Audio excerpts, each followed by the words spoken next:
အားလုံးပဲမင်္ဂလာပါခင်ဗျာဒီနေ့ဖျားရှင်ကိုယ်တော်ကိုချီးမွမ်းခြင်းတဲ့တခြင်းတွေကတော့ချီးမွမ်းတခြင်းဆိုတဲ့ခေါင်းစဉ်လေးအဖြစ်ဖျားခင်ကိုယ်တော်ကိုချီးမွမ်းခြင်းပါတယ်အားလုံးခွန်အားယူပြီးနားဆင်ကြပါစို့နန်းနေမောဆာလေးချိန်မှာနေဝတန်အောင်ကျေးဇူးတော်ရေတွဲချီးမွမ်းလို့မကုန်ပါခံစားရတဲ့တိုင်ပဲဘာတွေပေးဆိုင်ရမလဲဘာစထားရမြပေးဆက်လေမမီနိုင်ပါသူရဲ့မိသားတရားကျွန်တော်လည်းမြောက်ပြေကိုဝယ်နေမင်းဂါယချေမအေးစချေတောင်းတရဲ့နေဖို့ကနှုတ်ချုံစွာစောက်ထိပ်ပေးမူရာ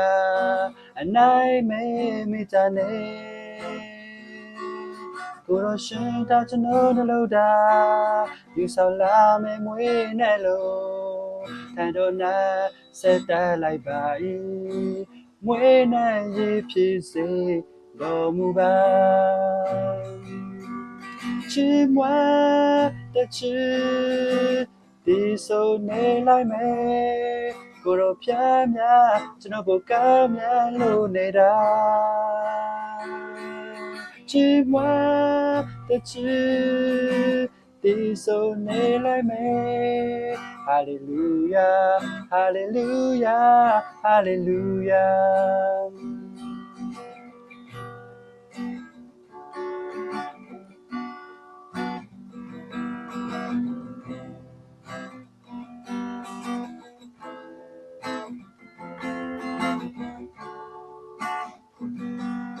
နန်းနေမောဆာလေးချိန်မှာ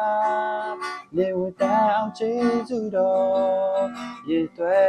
ချီးမွမ်းလို့ကိုယ်ပါခံစားရတဲ့တိုင်ပဲဘာတွေပေးဆိုင်ရမလဲဘာဆိုင်ထားရမြပေးဆက်လေမမီနိုင်ပါ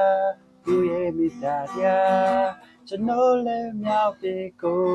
ဝယ်နေမင်းဂါယချေမအေးစချေတောင်းတရဲ့အောင်ဖို့လာကလူချုံစွာစောက်ထိပ်ပေးမူက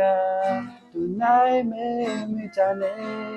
ကိုရရှင်တာကျွန်တော်နှလုံးသားယူဆောင်လာမယ်မွေးနဲ့လို့ထန်တော်နာ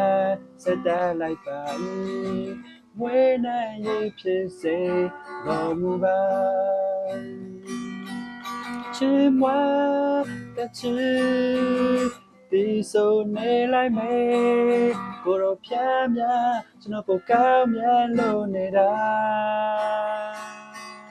ချီးမွမ်းတချီဒီဆိုနေလိုက်မယ်ဟာလေလုယာဟာလေလုယာဟာလေလုယာချီးမွမ်းတချီ